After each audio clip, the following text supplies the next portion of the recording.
भारत में यूं तो कई भूतिया जगह है जो लोगों को डराती है।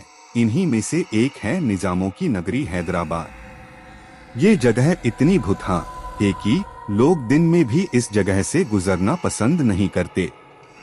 तो दोस्तों, स्वागत है आपका हमारे YouTube channel the horror history में। वीडियो को एंड तक जरूर देखें और चैनल को सब्सक्राइब करना ना भूले। तो हम बात कर रहे हैं हैदराबाद में स्थित कुंदन बाग की। वर्ष 2002 में इस घर ने खूब सुर्खियां बटोरी थी, जिसके बाद यह जगह भूतिया स्थानों में शामिल हो गई। क्या आपने किसी को मरने के बाद भी आते जाते देखा है? सोचिए, अगर आपको जो इंसान कुछ ही दिन पहले दिखाई दे, लेकिन फिर आपको पता चले कि वो इंसान महीनों पहले ही मर चुका है, तो आपका क्या हाल होगा? कुछ ऐसी ही घटना हैदराबाद के कुंदन बाग में हुई। आइए तो जानते हैं घटना के पीछे का रहस्य। यह कहानी है 4 लोग, पति पत्नी और 2 बेटियों की। स्थानीय लोग का कहना है कि एक दिन इस परिवार का मुखिया यानी उसका पति कहीं चला गया और फिर कभी नहीं लौटा। पड़ोसियों के अनुसार मां और बेटियों का व्यवहार बहुत अजीब था। अक्सर दोनों बेटियां घर के बाहर खून से भरी बोतल के साथ खेलती थी। घर के अंदर से अक्सर अजीब आवाजें आती थी। इस घर का रहस्य लोगों को तब पता चला जब एक चोर कुंदन बाग में चोरी करने गया। एक दिन जब चोर इस घर में चोरी करने अंदर जाता है, तो वहां का दृश्य देखकर चोर के रोंगटे खड़े हो जाते हैं।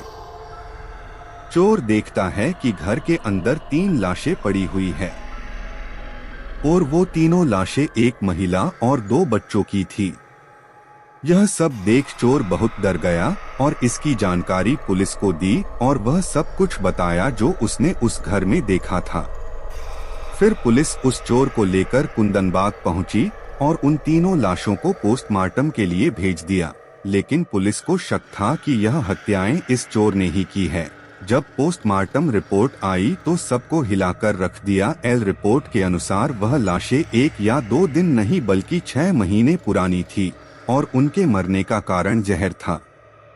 इस रिपोर्ट से यह तो साबित हो गया था कि चोर ने यह हत्याएं नहीं की हैं। अब पुलिस की टीम इस केस की ओर बारीकी से जांच करने में जुट गई और आसपास के लोगों से पूछताछ करने लगी। आसपास के लोगों का कहना है कि अक्सर इस परिवार में झगड़े हुआ करते थे। लोगों ने कई बार इस घर में तांत्रिक को भी जाते हुए देखा है। लोगों का कहना है कि इस घर में रहने वाली मां और बेटियां मोमबत्ती लेकर घर के चारों ओर चक्कर लगाती थी। कभी कभी तो खून से भरी बोतल को अपनी खिड़की में लटका देती थी और डरावने तरीके से आते जाते लोगों को देखती और फिर उन्हें अंदर बुलाती थी। घर का कोई भी सदस्य काम नहीं करता था और यहाँ बिजली के अलावा कुछ भी नहीं था।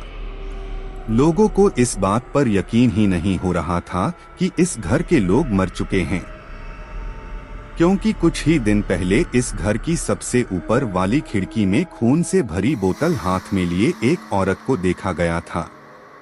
पुलिस को जांच के दौरान काले जादू का सामान और तंत्र मंत्र की किताबें भी मिली, फिर भी यह केस सुलझ नहीं पाया क्योंकि पुलिस के हाथों कोई ठोस सबूत हाथ नहीं लग पाया जिससे पता चल सके कि महिला और बच्चों की मौत का क्या कारण रहा है, और यह राज ही रह गया।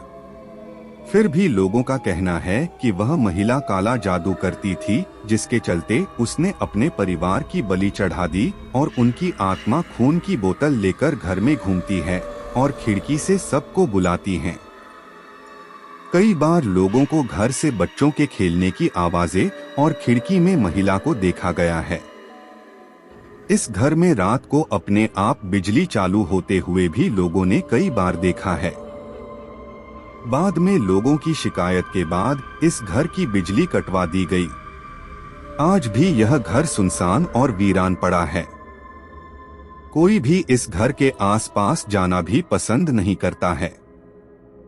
इस घटना के बाद कई पड़ोसियों ने डर के कारण अपने घर खाली कर दिए और अब यहाँ जाना वर्जित है। वैसे दोस्तों, आपका क्या कहना है इस जगह के बारे में कमेंट बॉक्स में जरूर बताएं।